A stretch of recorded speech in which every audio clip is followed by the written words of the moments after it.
Et immédiat de Meir ben Mesoda Ruth, de David ben Mani, de Sarah Taleb ben Efrat Myriam. Frachi ben Rachel. Avec fois j'ai les mains. Je me rappelle la dernière fois, hein? Tova ben Sutana. Et les Lef Afaf Dalim, les Lou Nishmat, Frachi ben Rachel, et toutes les Neshamot d'Israël qui se rapprochent du trône divin, Bezrat Hashem. Tout est beau? On y va, on commence. Donc, Hashem, on a fait une belle fila aujourd'hui, donc on est un peu en retard, mais on va essayer de partager ensemble une idée. Vous m'excusez, de jour en jour, je perds un peu la voix, mais c'est pas grave. Vous allez comprendre, j'espère. Alors, il y a une paracha cette semaine qui est évidemment très très très intéressante, mais qui est aussi vraiment d'un enseignement de vie. Avec la paracha des Meraglim, évidemment, comme la plupart des parachiotes dans Sefer Bamidbar, comme Yosef il me disait à Shabbat, c'est des parachiotes qui parlent des plaintes des bénis Israël. À chaque fois que tu as une nouvelle paracha, tu as une nouvelle plainte, une nouvelle histoire. Ouais, on n'a pas à manger, ouais, on n'a pas à manger, il faut, comment on appelle ça, pour rentrer en Israël, c'était une plainte, pour le vaudor, enfin, toutes les parachas de Bamidbar, c'est que une suite de plaintes des bénis Israël, avec à chaque fois Akadosh Baruch Hu qui répond, et au bout d'un moment, eh ben ça y est, le vase est plein, vous ne rentrez plus en Israël pendant 40 ans, vous allez rester en dehors d'Israël et c'est vos enfants qui rentreront. Dans la paracha de cette semaine, la paracha des Meraglim, on sait que Rashi, au début de la paracha, il explique que ceux qui ont été envoyés, c'était des gens, des tzadikim. C'était des gens très respectés dans leur communauté, dans leur tribu. C'était des gens d'élite, des talmidei chachamim. Et pourtant, on voit que leur interprétation de la réalité, elle a été faussée. Pas seulement qu'elle a été faussée, mais que l'interprétation qu'ils ont donnée a faussé tout le peuple d'Israël, a fait pleurer le peuple d'Israël. Et finalement, on s'est retrouvé à ne pas pouvoir rentrer 40 ans plus tard encore. Et Chazal, tous posent la question, le Rachaim Akadosh, tous les commentateurs posent la question, comment c'est possible? Comment c'est possible que des hommes de si haute stature aient pu se tromper à ce point-là? Alors, à cette réponse-là, le Rachaim Akadosh, il commence à répondre, et Rabbeinu, il continue.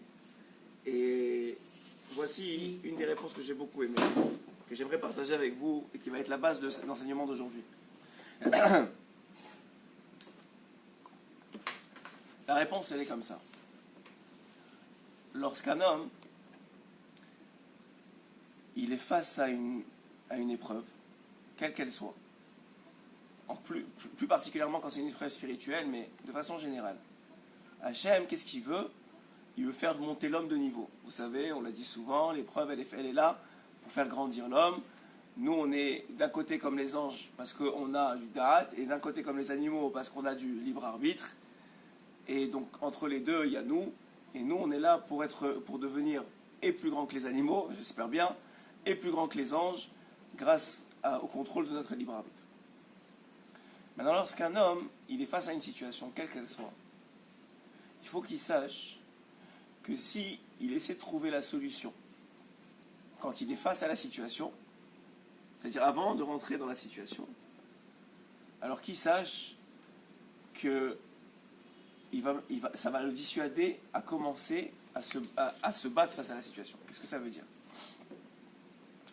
Ça veut dire que quand on regarde avec nos yeux aujourd'hui, quelqu'un qui serait en Chutz La'aretz, on va prendre un exemple concret, quelqu'un qui serait en Chutz La'aretz aujourd'hui, et qui voudrait décider de monter en Eretz Israël, qui sache que ses yeux vont voir que c'est impossible de réussir sa montée en Eretz Israël. Logiquement, c'est complètement impossible. Il va tomber, ça va être difficile pour ses enfants, ça va être difficile pour la parnassa, ça va être difficile pour le travail. Là, vous allez me dire, la réalité, des fois, c'est comme ça aussi. Ouais, quand tu es monté aussi, tu réalises ça. Sauf oui.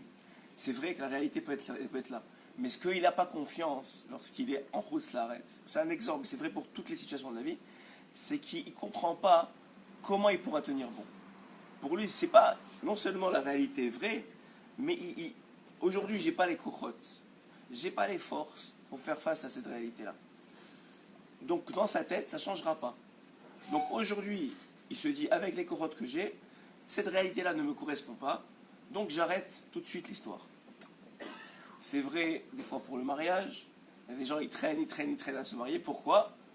Parce qu'ils se disent, aujourd'hui, j'ai pas les cochotes pour supporter une femme ou pour soutenir une famille, ou j'ai pas la parnassa, ou j'ai pas ceci, ou j'ai pas cela. Donc ils sont face à une réalité qui est vraie. Être marié, c'est des responsabilités. Être marié, c'est avoir une parnassa supplémentaire. Avoir des enfants, c'est une responsabilité. Avoir des enfants, c'est une parnassa supplémentaire. Tout ça, c'est vrai. Mais lui, qu'est-ce qu'il fait? Et qu'est-ce que le Tserara veut qu'il fasse? Il prend la situation projetée, qui va arriver dans l'avenir, et il la colle à la réalité de l'individu aujourd'hui, avec ses cochotes aujourd'hui. Et les deux, c'est pas matim, ça ne correspond pas. Le gars, il se dit, comment c'est possible? Aujourd'hui, je gagne tant. Aujourd'hui, j'ai tant de patience. Aujourd'hui, j'ai tant de force. Et on me demande une situation de mariage, par exemple, qui demande 4 fois plus de parnassa, 4 fois plus de force, 4 fois plus de midot, 4 fois plus de ça.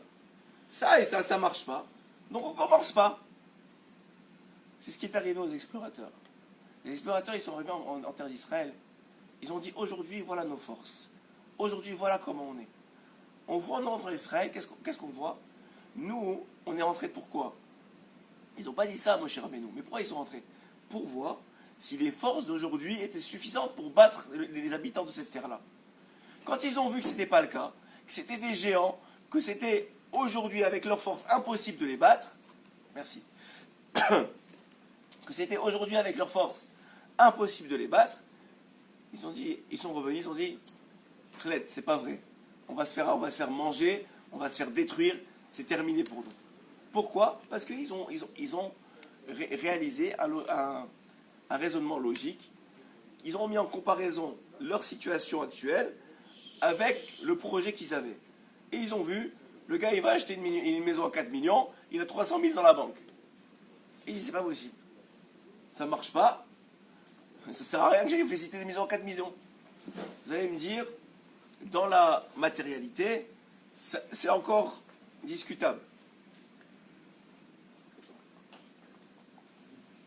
Mais la vraie faute, merci beaucoup Youssef, la vraie faute des Meraglim, et c'est notre faute de tous les jours, c'est qu'on enlève Hachem de l'équation. On enlève Akadosh Baruch Hu de l'équation. D'accord, mais c'est pas ça que je te dis. Eux, ils ont vu quoi? Ils ont vu, on est à tant de niveau, on va dire, au niveau de la force physique, spirituelle, on est à 80%. Il faut 120% pour gagner les gens qui habitent en terre d'Israël à cette époque-là. Ils ont dit, ça marche pas, on va se faire bouffer. Qu'est-ce qu'ils ont oublié dans l'équation? Le facteur X. Le facteur X, c'est toujours Akadosh Baruch Hu. Ça veut dire quoi? Ça veut dire qu'un homme, s'il fait comme ils ont fait les Meraglim dans sa vie, jamais il atteindra son plein potentiel. Jamais. Parce que son potentiel, il ne s'active qu'au moment où il est rentré dans la situation. S'il regarde la situation de loin, il dit le mariage c'est ça, et moi je suis ça, c'est pas matim ensemble, il ne se mariera jamais le gars. S'il dit les enfants c'est ça, ou un 5e enfant, un 6e enfant c'est ça, et moi je suis là, il arrêtera les enfants. S'il dit Israël c'est ça, et moi j'en suis là, il n'ira jamais en terre d'Israël. Parce que ce qui fait en sorte que la situation d'aujourd'hui, les kochot d'aujourd'hui permettent la réalisation de demain, c'est toujours le facteur X. Le facteur X, c'est Akadosh Baruch Hu, et ce qui l'enclenche, c'est la émouna que tu as en lui. Est-ce que c'est pas un peu l'ismor halanes de dire ça? De dire, Alors, Dieu il va améliorer ma parnassa, Dieu il va faire, je vais gagner au loto, Dieu il va faire que je vais avoir une augmentation, n'importe quoi. Est-ce que c'est pas l'ismor halanes? c'est une très bonne question. Il semblerait, moi ce que j'ai compris des Gemarot, de Rabbi Shimon par exemple, dans Brachot ou dans d'autres endroits, il y a les tzadikim, ils faisaient très attention de ne pas les smor halanes. Tu sais ça? Que dans la Gemara, toujours ils ne voulaient pas qu'il y ait un miracle pour eux. Oui.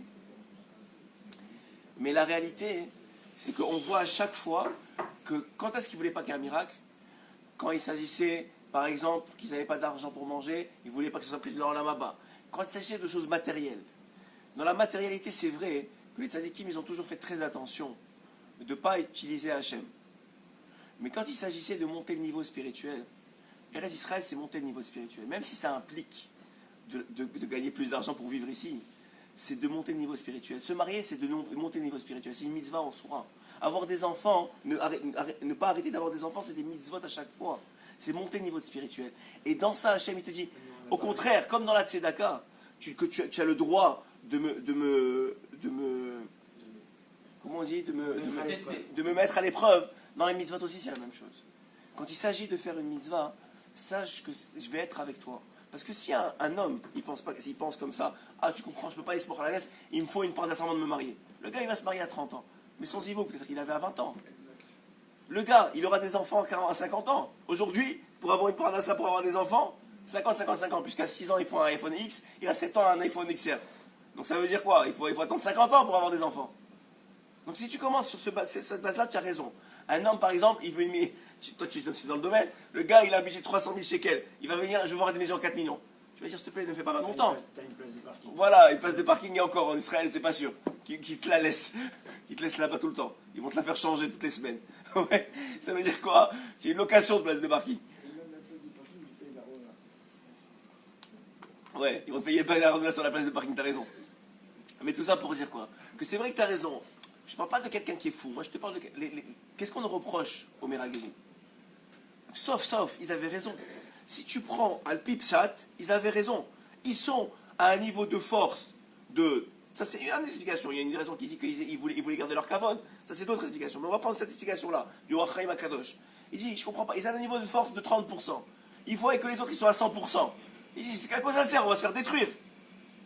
Qu'est-ce qu'on va rentrer en Eretz Israël? On va se faire bouffer. Al-Pipshat, ça a du sens. Qu'est-ce qu'on leur reproche? On leur reproche qu'ils ont oublié le facteur X, qu'ils ont oublié Hachem, on leur reproche de ne pas avoir eu des mounas. Et ça, c'est ce qu'on peut reprocher à un homme. On ne pourrait jamais te reprocher d'être tombé. T'es venu en Israël, tu t'es cassé la gueule. Ouais, t'es reparti. Sache que même ça a énormément de valeur. Même ça a énormément de valeur. Mais de ne pas avoir eu de la émouna à Hachem, qu'il va te faire venir et que c'est ta place ici, et que Béhémet, tu as une chance d'y rester et de tenir bon, et que tu auras les forces pour le faire, ça pourrait fortement être reproché. Fortement. C'est la même chose avec le mariage, c'est la même chose avec les enfants. Que tu te plantes dans un mariage, ça peut arriver à tout le monde. Que tu te plantes dans l'éducation de tes enfants, ça peut arriver. Tu as fait tous les efforts du monde, tu as cru en Hachem, c'était ton tikkun, c'était une réparation. Il y a des divorces, c'est un petit pourcentage, mais qui arrivent vraiment pour des bonnes raisons. Ok, tu as fait tout ce que tu pouvais, tu t'es lancé dans la mer elle s'est pas ouverte, je peux comprendre. Mais que tu as dit, écoute, Hachem, je suis pas sûr qu'il va être là avec moi. Hachem, peut-être qu'il n'est pas vraiment là, et je vais pas rentrer dans la mer parce qu'elle va pas s'ouvrir. Ça va être reproché. Et dans les Meraglim, c'était des chefs de tribu. Et un chef de tribu, ça doit être quelqu'un de visionnaire. Non seulement on leur reproche leur émouna, Ouais. mais en plus c'est l'élite du peuple. Exactement. Donc donc la émouna, c'est pas quelque chose par rapport à un degré social. Alors je vous ai dit la Emouna, Rabbeinu il explique, et c'est très bon que tu poses la question, c'est toujours les questions qu'ils amènent dans une sportive, très bien.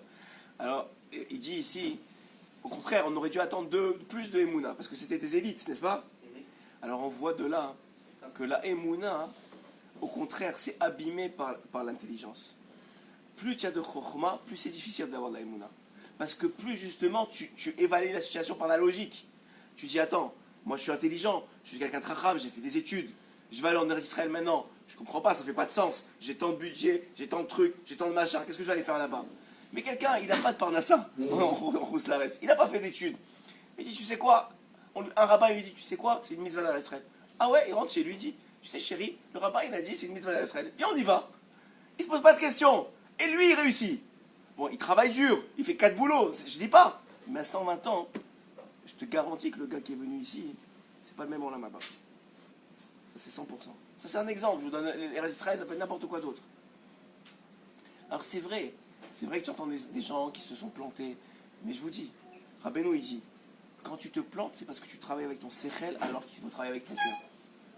L'individu, il veut que tout soit selon... En Choslaret, ça marche. Le sechel, ça marche, c'est l'égoïme. Chez les goïms, c'est comme ça que ça marche. Donc ça marche. Le CRL, tu fais un budget, tu vois sur 5 ans d'avenir, tu as la banque à peu près pour 3 ans, tu sais, c'est facile d'avoir un prêt. Tout est logique. Mais dès que tu rentres dans la terre de la Emouna, ici c'est la terre de la Emouna, ça marche plus comme ça. C'est yom yom. C'est yom yom, il faut se battre pour la Parnassa. C'est yom yom, il faut se battre pour les enfants. C'est yom yom qu'il faut se battre pour le Shalom Bayit. 2 fois par jour, matin et soir. Tu as raison. C'est-à-dire ce que tu as fait hier, eh ben ça gagnera pas aujourd'hui. Les tzadikim, le Chaim Akadosh, Rabbi Chaim Pinto, Zechut Amiagel Aleinu, tout cela, le Baal Shem Tov, tous les jours, ils faisaient en sorte que tout ce qu'ils avaient à la maison comme argent, ils donnaient au shamash, ils les distribuaient aux pauvres. Je veux rien avoir chez moi. Demain, c'est un nouveau jour. Je ne veux pas perdre l'occasion de me connecter avec Hachem.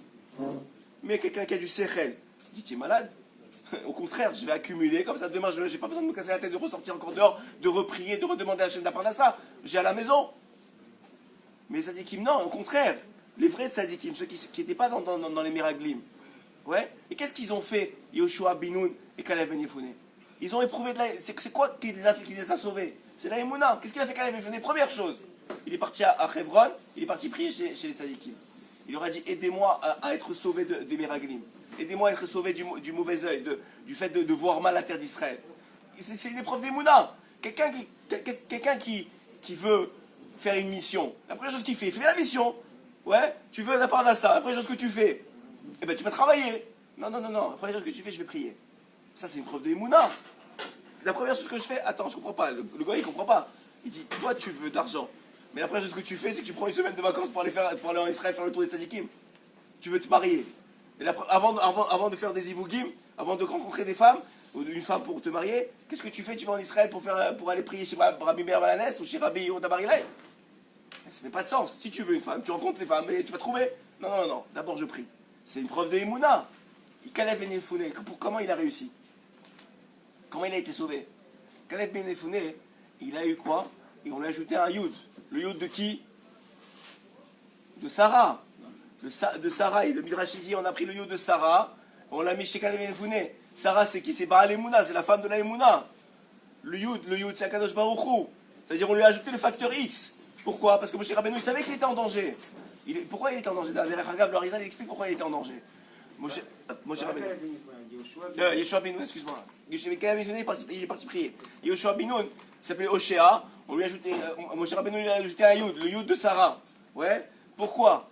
Parce que si vous voyez bien au début de la paracha de cette semaine, le Harizal explique que chacun, il est rappelé le nom de son ancêtre. Ouais. Mais Yeshua, il était attribué Ménaché, et Ephraim avait déjà pris Yosef.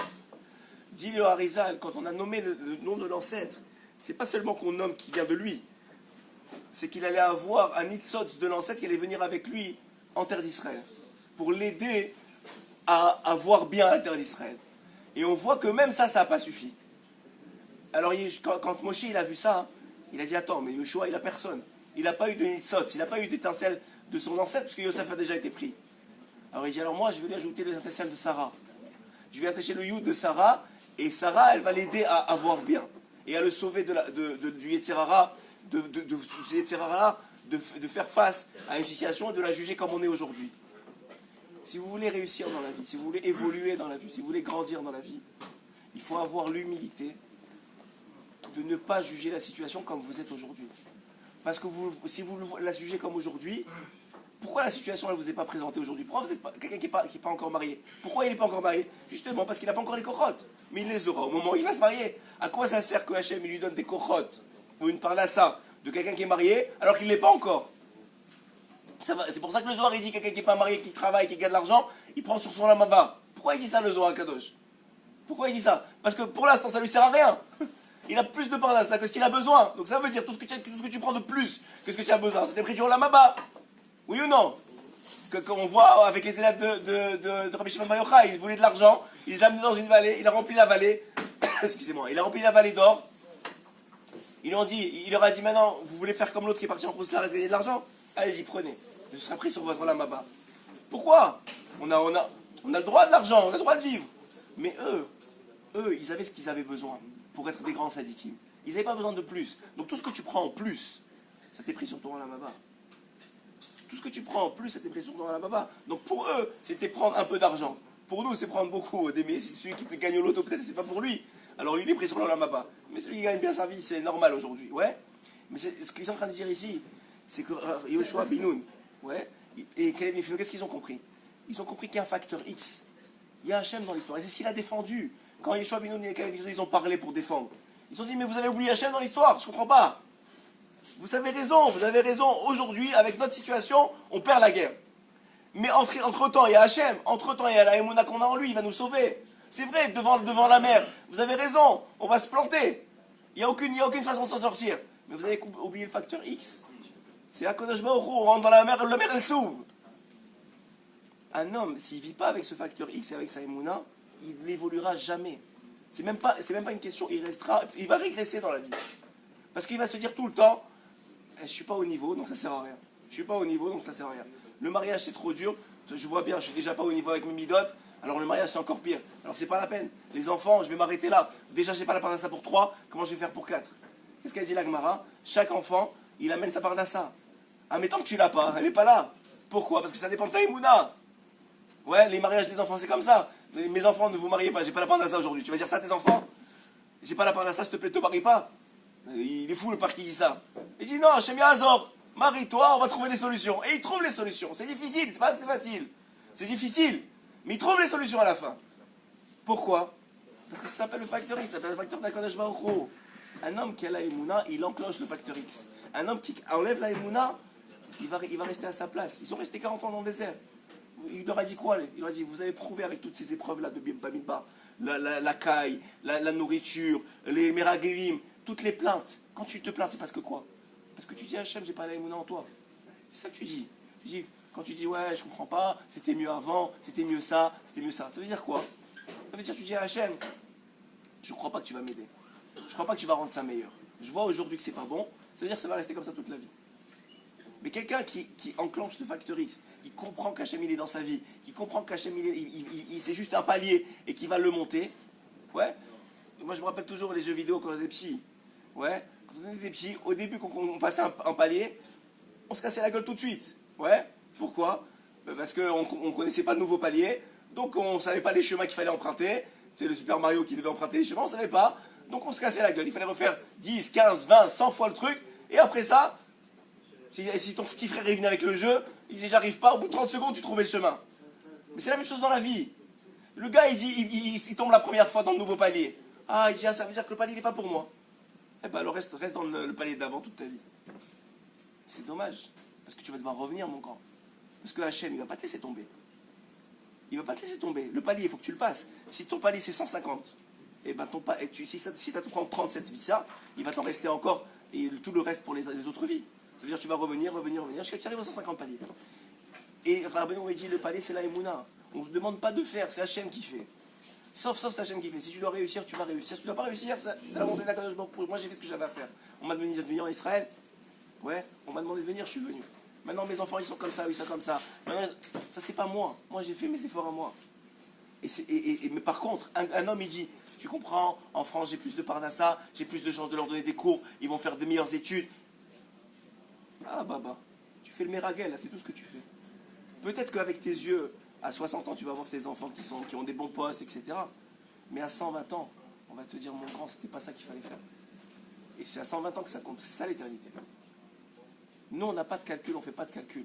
Ouais. Chaque fois dans la Torah que les bénis Israël ont faire des calculs, ils se sont plantés. Chaque fois. Chaque fois qu'ils ont voulu penser à la place d'Akadosh Baruch Hu, ils sont plantés.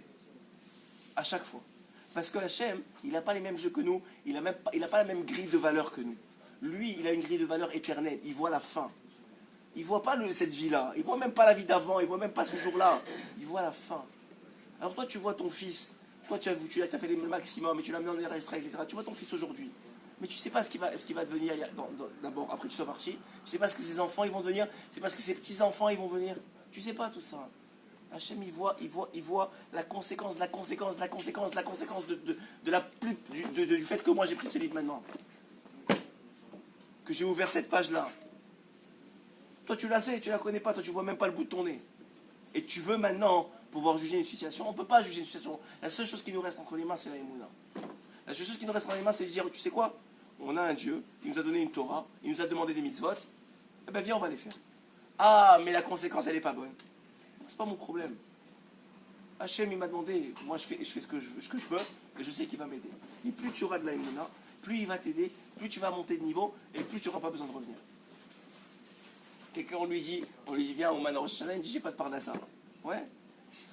Hier, je vous ai dit ça. Hier, l'année dernière, le gars, alors Shabbat, il me dit, écoute, cette année, je peux pas, j'ai pas de Parnassa. Et je lui dis, mais tu comprends, il n'a toujours pas compris que c'est Rabbeinu qui paye. Alors, c'est lui qui le dit. Il dit, tout celui qui vient chez moi, c'est moi qui paye. Je dis, c'est juste caché. Il dit, ouais, c'est ça, regarde l'année dernière. Il me dit, c'est vrai ou pas, c'était avec moi, table. Il me dit, regarde l'année dernière, et on a eu 12 heures d'avion. On devait partir le retour. On devait partir à 8 heures du matin. Là, on est parti à 8 heures du soir. Donc, on a eu 12 heures de retard. Alors, on a comme tout l'avion, bon, tous les juifs qui se retrouvent ensemble, on a mis les numéros de téléphone, on a appelé un avocat, on a dit, tu t'occupes de ça. C'est la compagnie ukrainienne. Et il me dit à Shabbat, ouais, bah tu vois, on a fait les démarches, on n'a même pas reçu l'argent pour l'année dernière. Ouais. Il me dit comme ça. Je lui dis, c'est dommage, il a Emouna. Rabbeinu, il paye après, pas avant que tu pries le billet. Comme ça. Je vous dis, maman, voilà, il est là, il est des témoins. Hier matin, je reçois l'appel de la secrétaire de l'avocate. Vous allez tous recevoir 1500 shekels de retour. On a reçu la réponse de la compagnie, 1500 shekels de retour. Voilà. J'appelle le gars, je dis maintenant, tu n'as plus d'excuses pour pas venir. Tu as au moins la partie de l'aller. Après ça, le retour, tu te débrouilles. Tu restes là-bas jusqu'à ce que quelqu'un te paye le retour. Mais qu'est-ce que ça veut dire? Ça veut dire que quelqu'un, il a de la émouna. Il croit en Divrei Chachamim. Il croit dans les paroles des sages. Il perdra les olam, il ne perdra pas. Jamais il pourra perdre. Même si ses yeux, ils voient qu'il a perdu, qu'il sache que c'est qu'une illusion, etc. Jamais un homme qui monte en Israël. Jamais un homme qui a des enfants, jamais un homme qui s'est marié, jamais un homme qui vient à la tefila le matin, jamais un homme qui met les téfilines, jamais un homme qui fait n'importe quoi de ce que les chacham ils ont demandé de faire, jamais un homme qui se réveille à Chatzot, jamais un homme qui fait une des doutes, il perdra les olam, il perdra pas. Jamais il perdra. Même si ses yeux, il lui montrent qu'il a perdu, c'est que de l'illusion. Jamais il perdra. Et quand il aura les yeux de vérité, il lui dira, mais pourquoi j'ai pas fait plus? Pourquoi j'ai pas eu plus d'émouna? Pourquoi j'ai pas écouté plus d'Ivrei Chachamim? Qu'on soit Zoché Bezrat Hashem d'avoir de la émouna et d'écouter les paroles des sages sans chokhmot. Amen, Kenyirat. Amen, Chazak, Baruch.